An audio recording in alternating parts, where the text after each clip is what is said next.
Welcome to Headlines of the Future, brought to you by Bayer. Fascinating clues to help solve some of the most pressing global challenges, from climate change to feeding a growing population to curing diseases, can be found in science and innovation. I'm Kate Hayes, and I'm your host of the podcast, Headlines of the Future, brought to you by Bayer. In this podcast, we get to hear from visionary scientists, thought leaders, and entrepreneurs to learn more about how the science of today may positively impact our lives in the future. In this episode, we're going to be talking about the future of health, or more specifically, our own personal health awareness. The coronavirus pandemic has put both individual and collective health at the center of attention and has accelerated advances in digital healthcare in many ways. Is this new level of science-led self-care going to last? And how will digitalization help us to take care of our personal health in the future? I'm sure that the two experts joining us today will have interesting perspectives to share on these questions. First, Karen Hackney, External Innovation and Partnership Lead for the Consumer Health Division of Bayer. Welcome to the program. And I'd also like to welcome Daniel Nathrath, co-founder and CEO of Ada Health. Thanks so much for being here. Thanks for having me, Kate. As we get started, I think it's always interesting to learn more about our guests' backgrounds, and particularly what led you to a career in science. So, Daniel, you're a lawyer and an entrepreneur with a passion for technology and artificial intelligence, or AI. So tell us a little bit more about you. Were you always interested in science? I think it's fair to say that I got more and more interested in science over the last 10 years since we started with Ada. My two co-founders are actually the scientists in our endeavor. One of them is a practicing medical doctor, pediatrician and geneticist who worked in the NHS in the UK, did her PhD in neuroscience in Cambridge. And my other co-founder, who's actually a grandson of a Nobel Prize winning physicist and seems to have the science in his genes. He's a theoretical neuroscientist as well. And so I was basically meant to be the business guy in that founding trio. But I've gotten more and more and more interested over the last 10 years. And now I can pretend to be a scientist sometimes. So can you tell us a little bit more about how this partnership came together to form Ada Health and what it is that Ada Health does? Yeah, so we were introduced by mutual friends and former colleagues. I had some friends who worked with me as far back as 20 years ago. And about 10 years later, they approached me and said, we've met these amazing scientists and they have this idea about reducing misdiagnosis in the world. We think it could be a good idea if someone could help them commercialize what they're developing. And I said, what do I have to do with it? Because up to that point, I had mostly worked in e-commerce. I also spent some years in strategy consulting. And before that, I was a lawyer. So, I never claimed to be a scientist. But then when I met my co-founders, I was really fascinated by what they were telling me. I only understood maybe half of it, but that was probably part of the appeal. And, we're still going 10 years later, which is probably longer than some marriages would last. That is definitely true nowadays. So we're going to come back to this in just a few moments. But for the short term, can you just give us a brief description about what Ada Health does? Yeah, Ada Health today is a digital health platform that allows people to understand and manage their own health and basically puts a lot of medical knowledge at the fingertips of everyone who has access to any kind of smartphone. The way it works is pretty much as if you could have a 24/7 WhatsApp chat with your trusted family doctor. So if you wake up in the middle of the night and you have these weird symptoms, you don't know what it means, you can use our app and put your symptoms in there. And after a series of questions, which is very comparable to your family doctor taking the patient history, at the end of the series of questions, you will get two main things. One is an idea of which condition might be causing your issues. And the second thing you're getting is some advice on what to do next. This can range from no worries. It's most likely something that you can treat at home with over-the-counter drugs, for instance, or not taking anything, all the way up to please go to the emergency room immediately. And our technology helps to basically triage people to the right next step in the care journey. That's the product we have today, and I'm happy to tell you more about what we're working on towards the future. Fantastic. Well, let's come back to that in just a minute. In the meantime, Karen, I'd like to know a little bit more about you and your background. So what was your path into a science career? Yeah, so I'm a fully fledged scientist. I'm a white lab coat type person. So I was fascinated by science just from an early age. I'm supernaturally curious. And I think in science, you're just constantly learning. Like there are unlimited possibilities. It's about how do you find out answers. And the world and the healthcare and everything is constantly developing. So as someone who loves learning, I think it was just really interesting for me. I studied medical microbiology at university, so anything that's small that caused diseases was really interesting. And then funnily enough, my PhD was in coronavirus, so very topical. But I've been working for Bayer since 2003 in all science-based roles, in medical, in regulatory, looking after pipelines. So yeah, super fascinated, this crossover with science and healthcare, and really interesting world to be in. Absolutely. So I have to go back and ask, I can't not ask about the PhD in coronavirus. I know there are a lot of different types of coronaviruses, but what exactly did that mean? What were you studying? It was actually in chickens. I was studying immunology and virology, so how the immune system reacted to the virus. And actually, whilst in chickens, it's still a respiratory disease, it actually has a commercial impact because it caused them to lay soft-shelled eggs. So if they caught that coronavirus, there was then a big impact on the amount of eggs that a chicken would produce. So there you go. But still a very similar coronavirus. They all belong to the same family. Did you ever imagine the scale of global devastation that a coronavirus could cause? So I finished my PhD in the early 2000s. So I'd kind of ignored all that. And then when it kicked off last year, I went down into my cellar and dug out my PhD from the shelf. And actually, about the first 20 pages was about the role of coronavirus and its impact on human health. So I hadn't even remembered that from 20 years earlier. But no, by no means did it was ever thought to be a pandemic potential. We know about the common cold and coronavirus. But yeah, power of hindsight was not there 20 years ago in my chicken studies. Yeah. Well, the beauty of science is we keep learning, as you said. So you said you started with Bayer in 2003. And I'm wondering, where did you start? Were you always in consumer health? And then where you are today, what does the head of external innovation and partnering actually do? Good question. So no, actually, I've worked for 3 different divisions in Bayer. So they're almost like 3 companies all under one roof. I actually moved over to consumer care side in 2005. Before that, I was with the pharma side and actually at the time working in medical information. So when you talk to doctors, pharmacists and patients about the medicines that we have.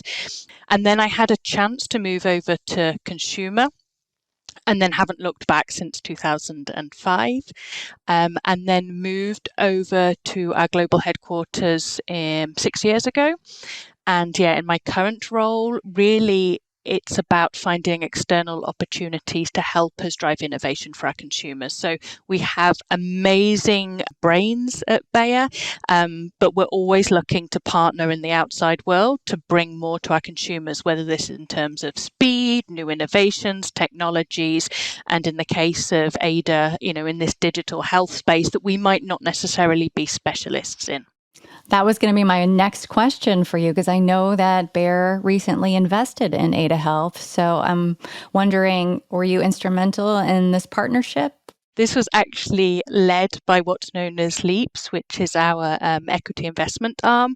We've got more involved from a division perspective in consumer health. Since the investment's been made, then we are working with them to look for a partnership. But in terms of digital health, we really believe in a future where people are able to take increasing responsibility for their own everyday health, and we want to be able to partner with helping people take care of themselves. But as I said, we don't have the answers to everything. And in fact, consumers don't even want a one-stop shop for all their, either an individual solution or brand to help them with all their wellness. So we really look to partner with the best and the brightest like Ada, so we can bring both our strengths to bear for our consumers and get them better solutions. So one more question for you, Karen. What do you think is driving this trend of people wanting to take more ownership of their personal health? That's a big question, Kate, and I don't think what we're seeing is so much a trend as much as an evolution that probably kicked off when we first got access to the internet and people suddenly gained access to practically all the information that's out there in the world. And we all became aware of Dr. Google, and it became and still is commonplace to do a quick check of your symptoms, get a whole wealth of information back, relevant or otherwise, of what you might have. I think before we started this recording, we were talking about wearable technologies, and Daniel trying out one of the glucose monitors. I think those coming mainstream took this to the next level by really giving people the ability to track a whole range of vital measurements anytime and all the time. So this really raises your consciousness of your everyday health, constant physical reminder either on your wrist or on your phone in your pocket. It also gives you a sense of uniqueness. So people started to crave personalization for their products because of all this data out there.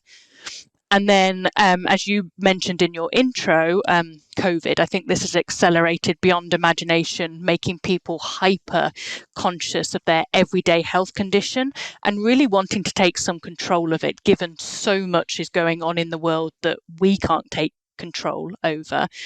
Couple this with a even more virtual world, the coming of age with things like artificial intelligence. We have this incredible convergence of fulfilling a massive consumer need in ways that were probably unimaginable just a few years ago. Daniel, any thoughts from your side about individuals taking ownership of their personal health? Yeah, I think the need has always been there, but the technological developments have really enabled people to take this kind of ownership. And people are probably not even actively thinking about it as taking ownership. But if I think back to my own personal story when I was 16, which shows you how old I am, that was before, at least before I had access to the internet or knew that it existed. I had a very unnecessary surgery because, we just believed in this professor with white hair, having the authority and being right. And then a few years later, when I was in university, that was still, unfortunately, before I had access to the internet, I went to the medical faculty and did a little bit of research myself. And I realized that surgery actually shouldn't have been done anymore since the 1920s. So I wish I had the possibilities that you have nowadays, where you can kind of become an expert to some extent on your own condition.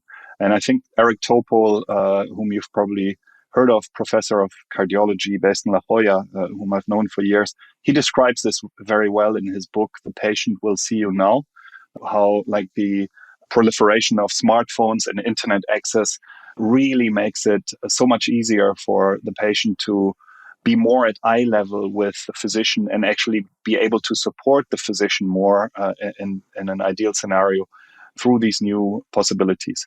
You mentioned Dr. Google. That, of course, can be a great help, but it can also be overwhelming because you get hundreds and thousands of search results, and you can't be very sure that what you see at the top is actually the truth. So that's really where Ada tries to help, is really structuring this information and kind of mimicking how a good doctor would collect the information to then support both the patient and the doctor in trying to get to the best solution. And we think there's a huge opportunity by combining this with not only sensors and wearables data, but also direct-to-consumer diagnostic tests, which are becoming much more accessible. We've seen this. People are partly through COVID, they're realizing I could do self-tests. For some things, I don't really need to go to the doctor's office and wait weeks for an appointment. I can just test this myself.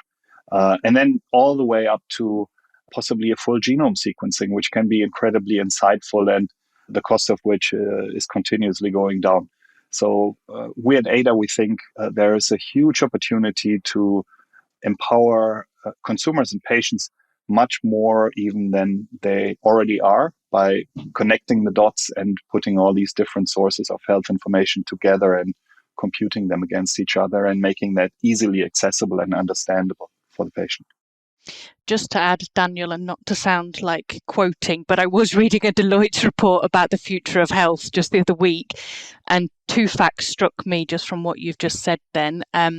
Last year, so 2020, 42% of US consumers used tools to measure their fitness and track their healthcare improvement. And then what you said about at-home diagnostics, the same report said around a third to a half of consumers are comfortable using at-home diagnostics, whether this is blood or genetics tests for whatever reason. And of those that use these things, half of them actually share it with their doctors. So it's becoming super commonplace nowadays. So using things like pedometers, and I mean, I know they're digitalized now, but things that tell you how much water you've drank that day or how much you've walked that day if you've had enough steps. Those are examples of personalized health or taking ownership of your health. If you do something with it, absolutely. So it's a lot of data. And I think that's where some of these digital tools at the minute, people don't know the so what behind them. And that's what's brilliant about Ada, is that it gives you the so what from what you put in. But the rest of these things that are trackers, it then depends, what do you do with that information? So really useful if it's to do with a condition, about sharing it with your doctor. If it's more about healthcare, self-care, if you're not doing enough steps in your day or enough exercise or you're not drinking enough water, it's clearly down to yourself to have ownership and make a change there. So it doesn't make you make the change, but it gives you information to understand if you maybe should do. Yeah. Well, I think just that awareness is somewhat new compared to growing up in the 80s. I think back to the TV commercials that were constantly bombarding us, and there definitely wasn't an awareness about what was good for us to do or eat and what wasn't. So I think we're all kind of at least thinking about those things now. What are some other examples of how people today could take ownership of their health in a way similar to Daniel's example that might really prevent them from having an unnecessary treatment or help them find a treatment they really need and may not have otherwise known? So we see this even at Ada. So the app has been out there just over 4.5 years, has been downloaded over 11 million times. And we are at this stage the app in the medical category in the Google Play Store and the iOS App Store with the most 5-star ratings ever globally. And every day there are people who write into the review in the App Store, this saved my life or this saved my child's life. We would not actually have thought it was serious, but this app told us to seek medical attention right away. And this is the only reason I'm even still able to write this review. So we see this really all the time. One other thing that we see is when it comes to rare diseases, as you know, these often take a very long time to get diagnosed. I think about 7 years on average, or even longer. What we're seeing is that people say, I have a rare disease. It took over 10 years. I've seen more than 40 doctors. Finally, last year, I found the specialist who gave me my diagnosis. So I just wanted to test your app. And now I'm sitting here crying because the app told me in 5 minutes what I had been looking for over 10 years. So we have countless examples of that kind. And certainly this is really just the beginning. So when you mentioned steps, pedometer, and these things, I would say that's kind of version 0.7 of all of this. I basically started testing a lot more of this stuff for professional reasons as we're looking to integrate all these different data sources. Now I have a sleep mat under my mattress. I'm wearing all kinds of smart watches, a ring that measures vitals, also the glucose monitoring. So where it gets really interesting is when you start understanding, and I need to get it explained to me because remember, I'm not a scientist, but fortunately I have a lot of them around me. When you start understanding how the different things are related, So you could have an example where because of your sort of genetic makeup, you could have an 8 times higher risk of developing a certain disease. Doesn't mean you definitely get it. But Ada would, in this case, already have this as kind of the foundational data in your profile. And then it could recommend, for instance, you should do an earlier screening for this condition, not like for the general population. Maybe you start at 50 years and you do it every 5 years. But in your case, you should start at 35, and every year you should do a little blood test to make sure that things haven't gotten worse. And then you can recommend very tailored checks, screening, and possibly steps towards addressing the issue. So I think this is really the key to it, is making the data actionable and personalized. It's not just about collecting data that sits there and is siloed and people don't really know what to do with it.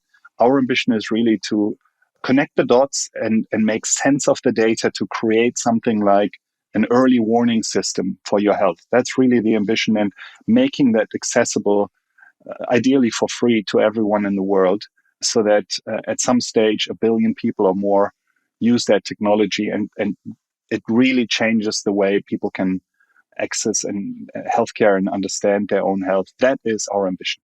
So, Daniel, what is the patient experience when using Ada Health? Can you walk me through what it does? What do you do when you download the app? Well, when you download the app, you do the usual thing. You have to register and tick a few boxes, of course, all the usual. Since we're based in Europe and specifically in Germany, we're very aware, and it's a big topic for us to make sure that privacy and data protection rules are adhered to, which means you need to tick a lot of boxes, GDPR, MDR, all these things. So you have to do that. And then it's really simple. It's, as I mentioned, I mean, if you basically, your family doctor was such a good friend of yours that you could wake her up at 4 a.m. in the morning. You can just start a WhatsApp chat and you get immediate responses. And the next question is always dynamically computed. It's not a static decision tree. So based on the information you've given so far, then the next question will try to narrow it down and get closer to the most accurate suggestions on what it might be that's causing your problem and what you should do to address it. The whole process is basically just like a WhatsApp chat, but it's with a bot. So the answers are immediate. It doesn't really take longer than 5 minutes. And then you will hopefully be able to make a much more informed decision on the next steps to take. That's the current user experience. So on the back end, what's happening with the app? Is this based on other data, artificial intelligence? Yes. So we've hired over the last 10 years hundreds of doctors, and then we basically trained them to become medical programmers. We call them medical knowledge engineers. We've developed our own domain-specific language in which they codify sort of state-of-the-art medical knowledge. And then behind that is a probabilistic reasoning engine that helps compute all these pieces of information. It's all proprietary software that we've developed. As I mentioned, it's really very strongly physician and scientist-led. And we have a big medical safety team that's constantly making sure that patient safety and medical accuracy are at the top of the agenda. So the more data you collect, does that mean the better the insights? Yes, so that's a great question. So that's the other bit. So what I just described was really the way we built the system originally, which was relatively hand curated and really an expert-led approach. But of course, what we're then trying to do is to create as many feedback loops as possible, like a virtuous cycle of feedback loops through which we continuously refine the system so that it becomes more and more and more accurate. That's exactly what we're doing right now. Every 2 or 3 seconds, someone somewhere in the world is entering a new case in Ada. And we always try to find out if someone ended up seeing the doctor afterwards, what diagnosis did the doctor give the patient. So we can then sort of sharpen our medical knowledge base against that. Lab tests are an even better feedback loop because there is no human or less human error involved in that. We think doctors are amazing, but it's a known fact that sometimes, they can be wrong. Daniel, just to add on that one, I remember when we first started talking to you, you shared that data about how correct your app is versus doctors. Can you talk a bit more through that? Because I remember at the time thinking this was really good. Yeah, so the key thing I should say beforehand is that it's never our ambition to replace the doctor in any way. Very much on the contrary, the idea is to help the patient make a more informed decision on next steps and then hand over that information to the doctor to then also support the doctor. That said, the more accurate our solution is, the better we can do that job, right? So our ambition has to be at least as accurate as a human doctor would be that's fulfilling the same task. There are various studies out there. There was one that was published in the British Medical Journal some months ago where professors created 200 case vignettes and determined a gold standard diagnosis for those and then ran them through various automated systems, people who are trying to do something similar to what Ada is doing, but also put them in front of 7 practicing UK GPs. And by GP, you mean general practitioners? Oh, yes, sorry. In this case, actually, I should be transparent that the GPs still came out a little bit ahead of Ada on the diagnostic accuracy. There was a huge drop-off between Ada and the other automated solutions, though. And in terms of medical safety, which means the triage advice, is it safe, is it accurate? On that metric, Ada was already on par with the doctors. So how do you think that these tools are going to change people's relationships with their doctors in the future? I know we've talked a bit about how it's starting to change right now, but Karen, what do you think you're going to see in the future?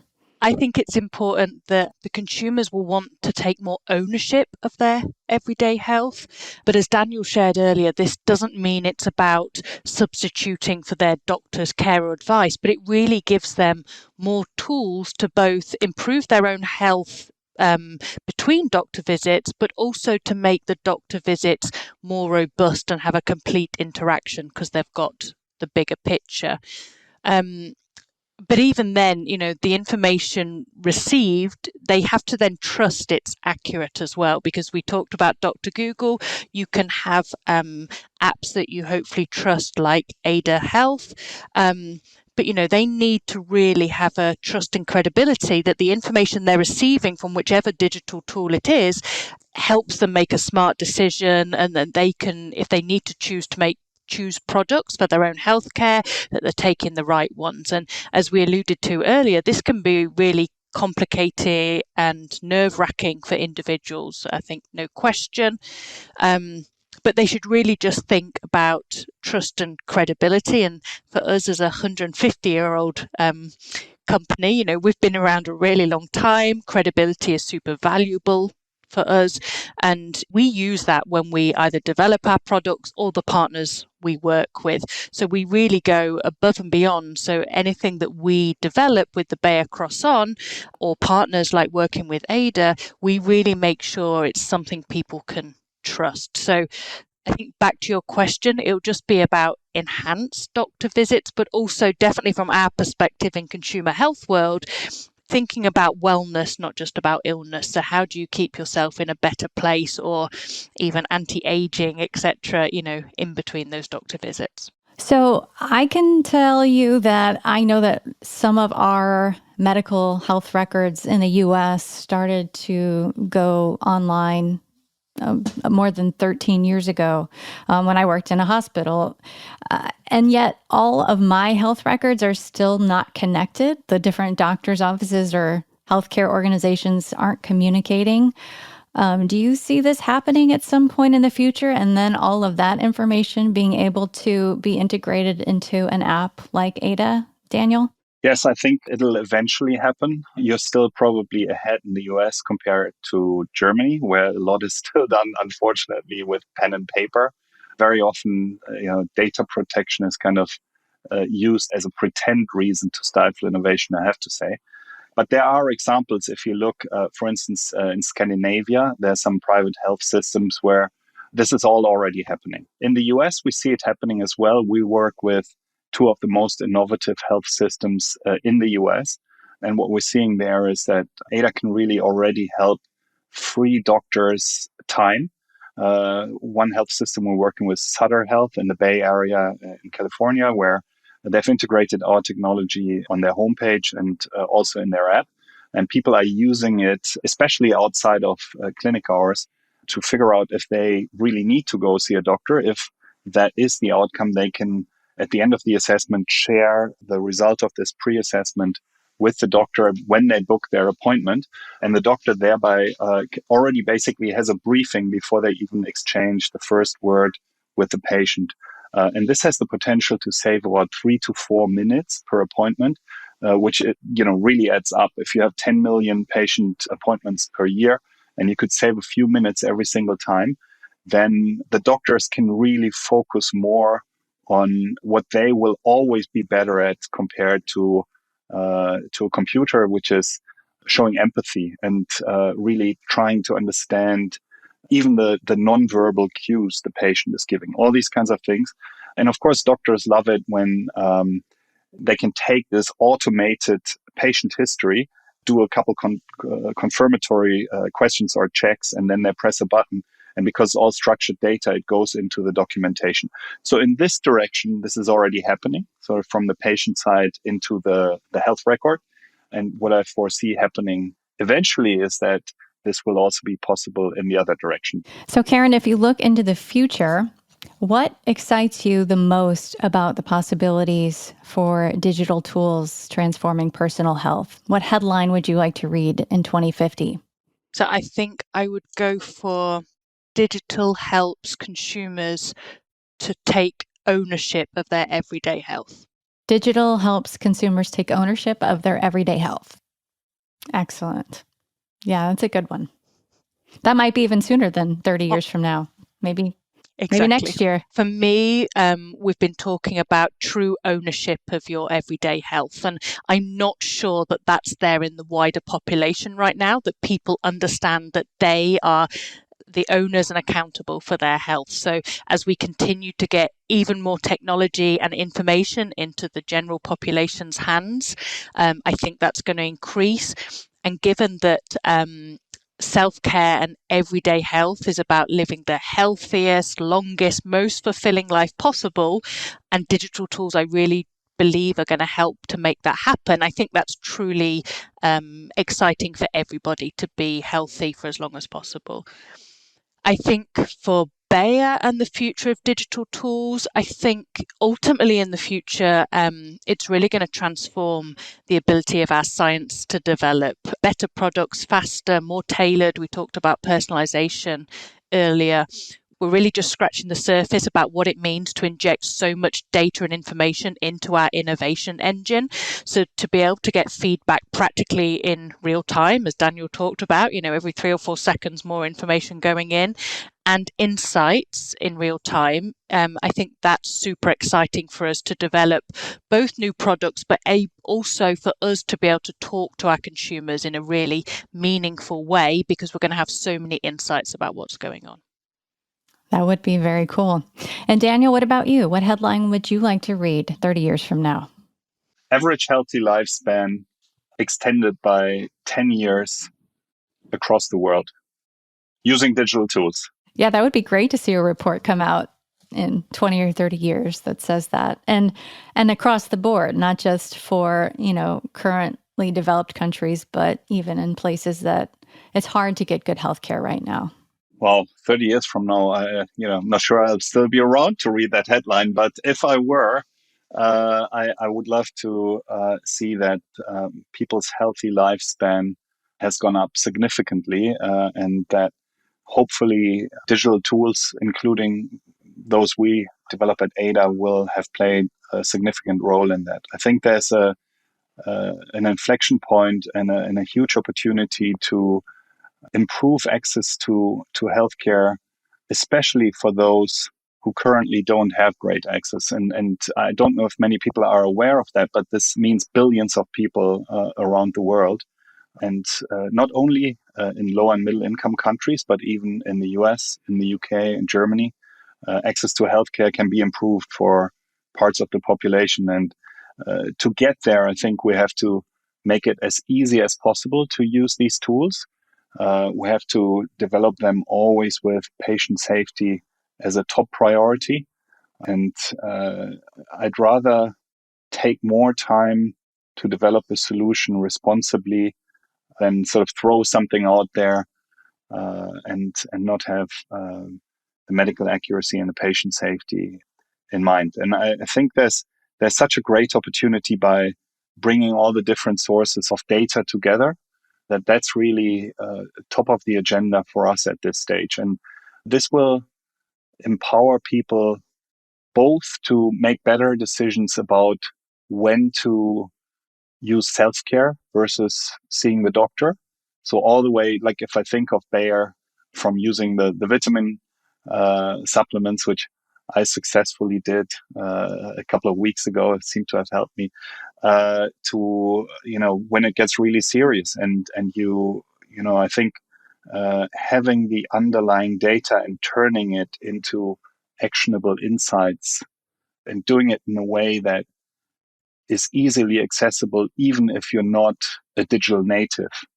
I think when we're at that stage, then we're going to see extremely widespread adoption, and then we're going to see a positive impact at scale for everyone. And that's our ambition.